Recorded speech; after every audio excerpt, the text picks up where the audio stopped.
सभी शिक्षक साथियों को नमस्कार। जैसा कि विभाग ने घोषणा कर दिया है कि सक्षमता 3 की परीक्षा होने जा रही है। जो भी हमारे शिक्षक साथी अभी तक किसी कारणवश फॉर्म फिल नहीं कर पाए थे या किसी कारणवश वो अनुत्तीर्ण हो गए थे, उनके लिए एक सुनहरा मौका है। तो आइए इसी क्रम में हम लोग चलते हैं उसकी तैयारी के लिए। 21 फरवरी से फॉर्म भी फिल होना स्टार्ट हो गया है। तो हम लाए हैं आपके लिए मॉडल प्रैक्टिस सेट, जो आपके सक्षमता परीक्षा में काफ़ी सहायता मिलेगी आपको अपने क्वेश्चन को सॉल्व करने के लिए। चलिए फिर हम स्टार्ट करते हैं एक एक प्रश्न के साथ उसका उत्तर भी। चलिए देखते हैं भाषा से क्वेश्चन। भाषा से पहला इंग्लिश में क्वेश्चन है। Question number first, choose the most appropriate word phrase closest in meaning. By hook or by crook? Option number first, in a completely insense manner. Option number second, in whatever way one can. Option number third, being very able and destructive. Fourth, more than one of the above. Option number fifth, none of the above. इसमें से second option आपका सही होगा, in whatever way one. Option question number second है, fill in the blanks with correct degree. Srinath blowed, fill in the blanks, then Prasad, verb है fast. Option number first fast, option number second faster, option number third fastest, option number fourth more than one of the above, option number fifth none of the above. इसमें से आपका option सही होगा second faster. Option number third, find the correct passive voice of the given active voice. All trust and honest man. Option number first, an honest man is trusted by all. Option number second, trusted by all in the honest man. Option number third, all honest man is trusted. Option number fourth, more than one of the above. Option number fifth, none of the above। तो इसमें question number third में option सही होगा first, an honest man is trusted by all. Question number 4, select the correct sentence from the following sentence. इसमें 4 sentence दिया गया है, इसमें से कौन कौन सेंटेंस सही है ये हमको चूज़ करना है। तो फर्स्ट सेंटेंस है ही हैड 4 days लीव। सेकंड है he had leave for 4 days। Third है he had leave for 4 days। Fourth है he had 4 days leave. Option है, ऑप्शन फर्स्ट है फर्स्ट एंड सेकंड, सेकंड है सेकंड एंड थर्ड, थर्ड है first and fourth, fourth है more than one of the above, या fifth है none of the above. इसमें से सही ऑप्शन है 3, first and fourth. Question number 5, choose one word substitute for the following phrase from the alternatives provided one who is gifted with several talents। पहला option है versatile, दूसरा है stoic, तीसरा है वॉलंटियर, फोर्थ है more than one of the above, fifth है none of the above. इसमें option सही है पहला versatile. Question number 6, which word means nearly the same as compassion, kindness. Second है मर्सीलेसनेस, atrocity, more than one of the above, none of the above. इसमें option number first सही है kindness. Question number 7, animal that feed on plant. पहला carnivorous, herbivorous, insectivorous, more than of the above, none of the above. तो इसमें होगा second herbivorous. Question number 8, the club choose mister that as the teacher yesterday. Supply सब suitable question tag. First, did not it, second does it, तीसरा did not it, चौथा मोर than one of the above, पांचवा none of the above. इसमें से सही option होगा तीसरा, did not eat. चलिए, ये इंग्लिश का सेक्शन कंप्लीट हुआ यहाँ पे। अब यहाँ से हिंदी 9 से 11 प्रश्न तक हिंदी है। हिंदी का चलिए, इस पैराग्राफ के हिसाब से नीचे कुछ प्रश्न दिए गए हैं जिसको हम लोग देखेंगे।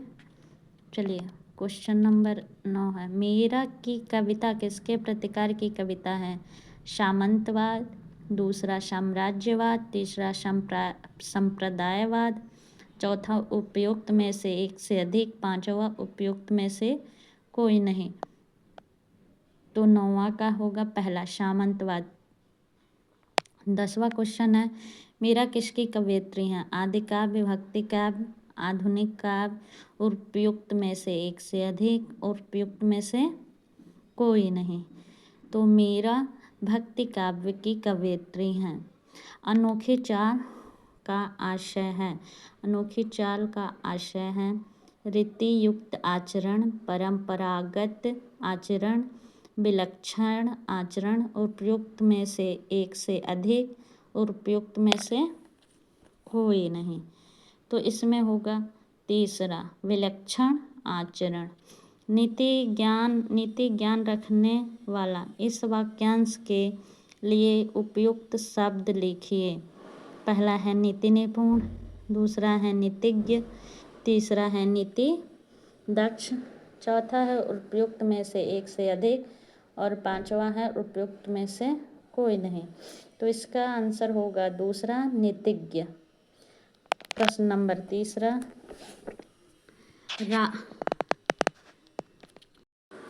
प्रश्न नंबर 13, राजन द्वारा किताब पढ़ी जाती है। इस वाक्य में वाच्य का कौन सा प्रकार है? कर्तृवाच्य, भाववाच्य, कर्मवाच्य, उपयुक्त में से एक से अधिक, उपयुक्त में से कोई नहीं। तो इसमें तीसरा सही होगा, कर्मवाच्य। चलिए, क्वेश्चन नंबर 14, निम्नलिखित प्रश्न में विकल्पों में से उस विकल्प का चयन करें जो दिए गए शब्द के लिए सही कर्मधारय समास के विग्रह का विकल्प हो। लौह पुरुष, पहला होगा पुरुष के समान लोहा, दूसरा है लोहा और तीसरा ऑप्शन है लोहे के समान कठोर एवं शक्तिशाली पुरुष, चौथा है उपर्युक्त में से एक से अधिक, और पांचवा है उपर्युक्त में से कोई नहीं। तो इसमें सही होगा लोहे के समान कठोर एवं शक्तिशाली पुरुष। क्वेश्चन नंबर 15, आहा, तुम्हें पाकर कितना आनंद आ रहा है। इस वाक्य में उचित विराम चिन्ह कौन सा होगा? पूर्ण विराम, प्रश्नवाचक चिन्ह, विस्मयादि बोधक चिन्ह, उपर्युक्त में से एक से अधिक, उपर्युक्त में से कोई नहीं। तो 15 का होगा तीसरा, विस्मयादि बोधक। क्वेश्चन नंबर 16, निम्नलिखित प्रश्न में विकल्पों में से उस विकल्प का चयन करें जो दिए गए लोकोक्ति का सही अर्थ वाला विकल्प हो।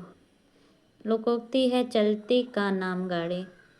पहला है लाभ पर लाभ होना, दूसरा है बहुत अधिक चलते रहना, तीसरा है काम चलते रहना, चौथा है उपयुक्त में से एक से अधिक, और पांचवा है उपयुक्त में से कोई नहीं। तो इसमें जो सही है काम का चलते रहना। क्वेश्चन नंबर 17, व्यष्टि का विलोम शब्द है प्राची, समष्टि, सृष्टि, उपर्युक्त में से एक से अधिक या उपयुक्त में से कोई नहीं। तो व्यष्टि का विलोम होता है समष्टि। क्वेश्चन नंबर 18, निम्नलिखित प्रश्नों में विकल्पों में से उस विकल्प का चयन करें जो दिए गए शब्द के सही संधि विच्छेद का विकल्प हो। सॉरी थोड़ा सा। चलिए, प्रश्न नंबर 18 था, निम्नलिखित प्रश्न में से उस विकल्प का चयन करें जो दिए गए सही संधि विच्छेद का विकल्प हो। इत्यादि, इति धन आदि, इत धन आदि, इत धन यदि, उपयुक्त में से एक से अधिक, उपर्युक्त में से कोई नहीं। तो 18 का सही ऑप्शन होगा एक, इत, धन, आदि। चलिए 19 प्रश्न, सीता नहीं पढ़ती है, इस वाक्य में वाच्य का कौन सा प्रकार है? पहला भाववाच्य, दूसरा इनमें से कोई नहीं, तीसरा कर्तृवाच्य, चौथा उपयुक्त में से एक से अधिक और पांचवा उपयुक्त में से कोई नहीं। तो ये हो जाएगा तीसरा कर्तृवाच्य। 20वां सवाल, निम्नलिखित प्रश्न में विकल्पों में से उस विकल्प का चयन करें जो दिए गए शब्द का स्त्रीलिंग रूप वाला विकल्प है। अब है क्वेश्चन नंबर 20, निम्नलिखित प्रश्न में विकल्पों में से उस विकल्प का चयन करें जो दिए गए शब्द का स्त्रीलिंग रूप वाला विकल्प है। ऑप्शन है, मतलब दिया है मालिक, मालिक का हमको स्त्रीलिंग रूप चाहिए। ये बहुत आसान सा सवाल है। पहला ऑप्शन है मलिकिन, दूसरा है मालकिन, तीसरा है मालकिन। उपयुक्त में से एक से अधिक, उपयुक्त में से कोई नहीं। तो मालिक का हो जाएगा मालकिन।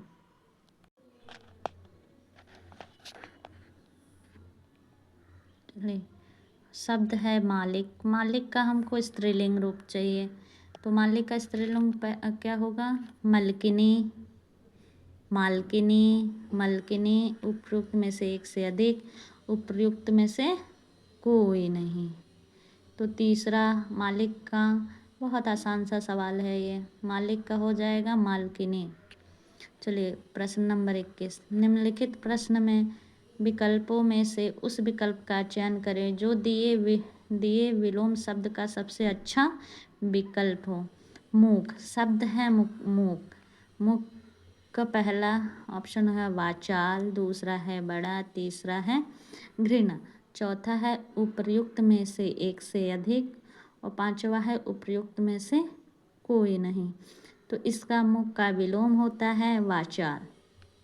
22वां प्रश्न है, कोई आ रहा है वाक्य में कोई किस प्रकार का सर्वनाम है? पहला निजवाचक, दूसरा संबंधवाचक, तीसरा अनिश्चयवाचक, चौथा उपर्युक्त में से एक से अधिक और पांचवा उपर्युक्त में से कोई नहीं। तो कोई किस प्रकार का सर्वनाम है? तो कोई अनिश्चयवाचक सर्वनाम है। क्वेश्चन नंबर 23, निम्नलिखित प्रश्न में विकल्पों में से उस विकल्प का चयन करें जो रिक्त स्थान के लिए उपयुक्त शब्द का सही विकल्प है। जैसे विद्या के बिना खाली जगह है, जीवन नहीं जिया जा सकता। इसमें ऑप्शन है, पहला निर्वाह, दूसरा परावलंबी, तीसरा सार्थक, चौथा उपर्युक्त में से एक से अधिक, पांचवा उपर्युक्त में से कोई नहीं। तो इस प्रश्न का आंसर होगा तीसरा सार्थक। विद्या के बिना सार्थक जीवन नहीं जिया जा सकता। प्रश्न नंबर 24 है, निम्नलिखित प्रश्न में विकल्पों में से उस विकल्प का चयन करें जो दी गई मुहावरे का सही अर्थ वाला विकल्प है। अंगारे बरसाना, पहला है काबू करना, दूसरा है बहुत ऊंचा होना, तीसरा है अत्यंत गुस्से में देखना, चौथा है उपर्युक्त में से एक से अधिक, पांचवा है उपर्युक्त में से कोई नहीं। तो इस प्रश्न का उत्तर होगा तीसरा, अत्यंत गुस्से में देखना। 25वां प्रश्न है, सीता सोई है, इस वाक्य में क्रिया का कौन सा प्रकार है? पहला पूर्वकालिक क्रिया, दूसरा अकर्मक क्रिया, तीसरा अनेकार्थ क्रिया और चौथा है उपयुक्त में से एक से अधिक और पांचवा है उपयुक्त में से कोई नहीं। तो इस प्रश्न का उत्तर होगा दूसरा, अकर्मक क्रिया, अकर्मक क्रिया। चलिए अब प्रश्न नंबर 26, घोड़ों का घर कितनी दूर, इस लोकोक्ति का सही अर्थ है। जो इच्छा करता है वही प्राप्त करता है, दूसरा तेजी से काम करने से वह जल्दी निपट जाता है, तीसरा कर्मठ व्यक्ति के लिए सफलता सरल होती है, चौथा उपयुक्त में से एक से अधिक और पांचवा उपयुक्त में से कोई नहीं। तो इसका आंसर होगा तीसरा, कर्मठ व्यक्ति के लिए सफलता सरल होती है। प्रश्न नंबर 27, अस्त्रीकरण का विलोम शब्द क्या है? निरस्त्रीकरण, यंत्रीकरण, वस्त्रीकरण, उपयुक्त में से एक से अधिक, उपयुक्त में से कोई नहीं। तो अस्त्रीकरण का विलोम शब्द है निरस्त्रीकरण। प्रश्न नंबर 28, मेरे हाथ में कलम है, इस वाक्य में कौन सा कारक है? पहला अधिकरण कारण, दूसरा अपादान कारक, तीसरा संप्रदान कारक, चौथा उपयुक्त में से एक से अधिक और पांचवा उपयुक्त में से कोई नहीं। तो मेरे हाथ में कलम है, इसमें अधिकरण कारक है। 29 नंबर प्रश्न, दूध मीठा है, इस वाक्य में मीठा किस प्रकार का विशेषण है? पहला संख्यावाचक, दूसरा गुणवाचक, तीसरा सार्वनामिक विशेषण, चौथा उपयुक्त में से एक से अधिक और पांचवा उपयुक्त में से कोई नहीं। तो इसमें हैगा 2 गुणवाचक विशेषण। प्रश्न नंबर 30, निम्नलिखित प्रश्न में विकल्पों में से उस विकल्प का चयन करें जो विराम चिन्ह युक्त वाक्य का सही विकल्प हो। पहला, आह यह पीड़ा अब और सहन नहीं होती। आह यह पीड़ा अब और सहन नहीं होती। आह यह पीड़ा अब और सहन नहीं होती। उपयुक्त में से एक से अधिक और उपयुक्त में से कोई नहीं। इसमें का क्वेश्चन 30 का तीसरा सही है। आह यह पीड़ा अब और सहन नहीं होती, क्योंकि आह विस्मयादि बोधक शब्द है, इसलिए उसका चिन्ह लगा हुआ है और किसी ऑप्शन में नहीं लगा हुआ है, इसीलिए तीसरा इसमें सही है। ये हो गया आपका भाषा का पूरा कंप्लीट।